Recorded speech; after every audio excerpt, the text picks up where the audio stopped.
चाणक्य नीति में चाणक्य जी कहते हैं बच्चों का पालन कैसे करना चाहिए। लालयेत 5 वर्षाणि 10 वर्षाणि ताड़येत प्राप्ते तु षोडशे वर्षे पुत्रम मित्र वदाचरेत। 5 साल तक बच्चों का खूब लालन करना चाहिए। अगर वो करोड़ों का भी नुकसान कर दे तो उसको मारना नहीं चाहिए, क्योंकि उसको नहीं पता कि ये मिट्टी का ढेला है या 1 करोड़ की चीज है, उसके लिए दोनों बराबर है। तो लालयेत 5 वर्षाणि, 5 वर्ष तक तो अपने बच्चों का खूब लालन करो, खूब स्नेह दो, खूब उनके साथ खिलखिलाकर हंसो, इससे बच्चे का बहुत अच्छा विकास होता है। लेकिन 5 साल से ऊपर हो जाए और अगर थोड़ी उद्दंडता करने लगे तो 10 वर्षाणि ताड़येत, आगे के 10 साल तक, मतलब 5 के बाद 15 तक अगर गलत काम करे तो उसको फिर लताड़ भी लगानी पड़े। ताड़येत मतलब उस पर दृष्टि रखो, ध्यान रखो। ताड़ने के कई अर्थ होते हैं, मारना भी होता है और निरीक्षण करना भी होता है, उस पर ध्यान रखना भी होता है। तो बच्चे पर विशेष ध्यान रखें। और लेकिन जब वो 16 साल का हो जाए बच्चा, तो प्राप्ते तु षोडशे वर्षे पुत्रम मित्र वदाचरेत, तो फिर 16 वर्ष के बाद बाप बेटे को मित्र जैसा व्यवहार करना चाहिए। उसके बाद जितना संस्कार देना था 16 से पहले दे दो, और उसके 16 के बाद अगर गलत काम में अगर आपने उसको मार दिया तो फिर जिस हाथों से मारा है ना, उसी हाथों से गुमशुदा की तलाश मेरा बेटा शाम को 5 बजे, रंग गेहुआ लाल रंग के वस्त्र पहनकर घर से गायब हो गया। तो जिन हाथ से मारा उसी हाथ से पोस्टर चिपकाने पड़ेंगे। इसलिए 16 वर्ष के बाद मारना बड़ा हानिकारक होता है। और 17 के बाद खतरा चालू हो जाता है।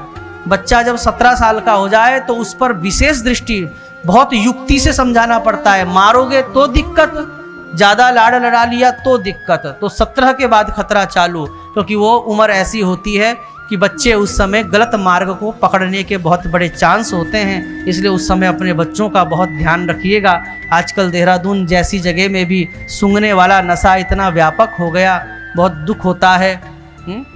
कई बच्चों ने आत्महत्या तक कर ली है। माता पिता बड़े परेशान हैं। हमारा तो घर घर में जाना होता है तो उनका दुख देखकर बड़ा दुख होता है।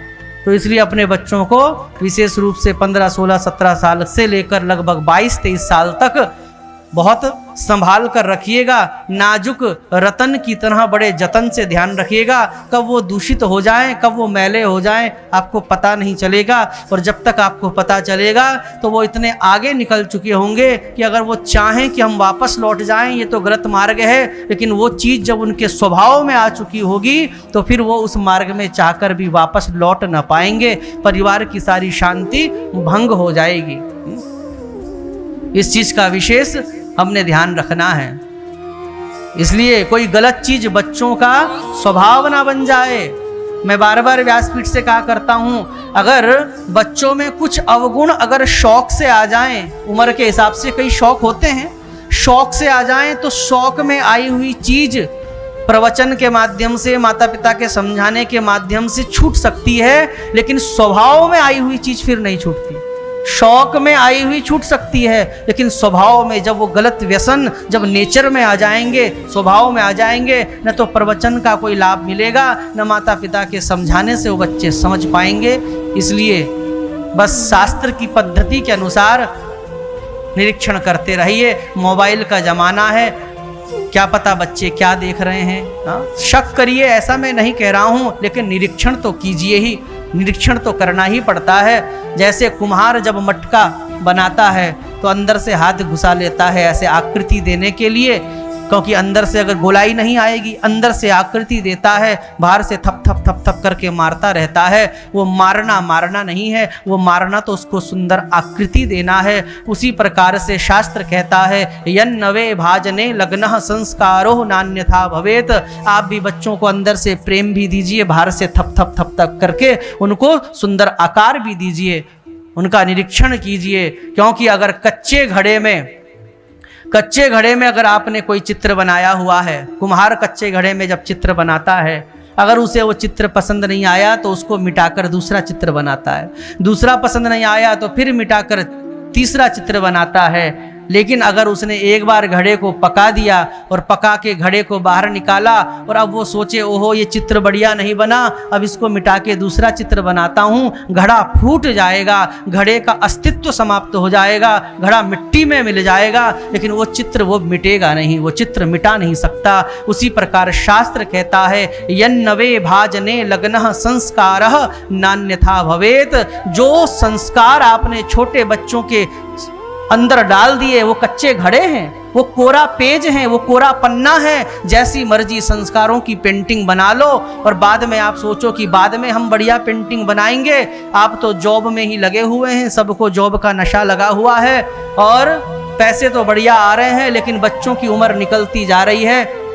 पैसा तो खूब इकट्ठा कर लिया, लेकिन जिस समय जिस नाजुक आयु में बच्चों का ध्यान रखना था वो न रख पाए, सारा भविष्य खराब हो जाएगा। इसीलिए व्यासपीठ से मैं बहुत जिम्मेदारी से कहता हूँ, ठीक है कोई बात नहीं, कई बार आवश्यकता होती है कि स्त्री को भी जॉब करना पड़े, लेकिन महिला जॉब तब करे जब उसका प्रभाव उसके बच्चे की पढ़ाई पर, उसके बच्चे के संस्कार पर न पड़ रहा हो। इतना दम रखती हो कोई महिला तो ही जॉब करे, क्योंकि जॉब कराकर पैसा तो आ रहा है, लेकिन बच्चों का अगर भविष्य समाप्त हो गया सही समय पर, वो उम्र वो आयु बाद में नहीं मिलेगी, सब कुछ व्यर्थ हो जाएगा। इसलिए दो चीज पर अगर स्त्री जॉब किस कंडीशन में करे, जब उसका प्रभाव दो चीज पर ना पड़ रहा हो, एक उसके बच्चों के पढ़ाई पर और दूसरा उसकी रसोई पर। बहुत गंभीरता से लीजिएगा, क्योंकि अन्न का ही सारा खेल होता है, अन्न से ही मन बनता है। अन्न जब हम ग्रहण करते हैं कुछ अंश उसका रक्त बनता है, कुछ हड्डी बनता है, कुछ मांस बनता है, कुछ मज्जा बनता है, कुछ धातु बनता है, और उसके बाद जो मन का अन्न का सबसे सूक्ष्म अंश होता है, अन्न जब फिल्टर होके जो उसका सबसे सूक्ष्म अंश होता है, उसी अन्न का मन बनता है। और जब माताएं अपने बच्चों के लिए स्वयं भोजन बनाती हैं तो उनके भाव से, वो करछी के माध्यम से मैं कहा करता हूं, वो एनर्जी, क्योंकि जब माता भोजन बनाती है ऐसे तो भाव से बना रही है कि अपने बच्चों के लिए बना रही हूं, तो भाव ट्रांसफर होता है किसमें, भोजन में।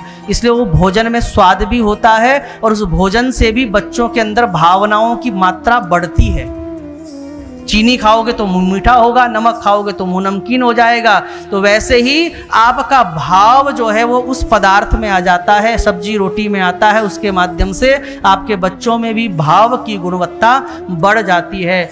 लेकिन अब घर का खाना भी नौकरानी बना रही है, अब उसको भाव थोड़ा ही है, उसको तो तनख्वाह है, तो सब कुछ तो फिर उस भोजन में पेट तो भरा जा सकता है, लेकिन भाव नहीं होगा तो बच्चों में भी भाव की मात्रा धीरे धीरे घट जाएगी। उसके बाद अगर माँ बाप कहेंगे बच्चा जरा एक गिलास पानी पिलाना, और बच्चा देख रहा है मोबाइल, ऐसे घूर के देखेगा वो, हाँ, भावनाएं समाप्त हो जाएंगी। एक गिलास पानी पिलाना भी उसको वजन महसूस होगा। फिर जानते हो कैसे बच्चा पैदा होगा, कि कोई माँ कह रही है बेटा प्यास लग रही है जरा पानी पिला दे, और बच्चा क्या कहता है, बच्चे ने 2 घंटे लगा दिए, माँ ने कहा 2 घंटे लगा दिए बेटा अब तो पानी पिला दे, बस थोड़े से मैसेज रह गए, वो आज मदर डे है ना, लोगों को हैप्पी मदर डे लिख के भेज रहा हूँ। मैसेज भेज रहा है मदर डे के, मतलब भावनाएं केवल व्हाट्सएप में रह जाएंगी, हाँ? कि हैप्पी मदर डे के मैसेज तो भेज रहा है, लेकिन असली माँ वहां पानी मांग रही है, उसको देगा नहीं। फिर तो मोबाइल में ही सीमित हो जाएगा सब कुछ। प्रेम से कहिए श्री राधे।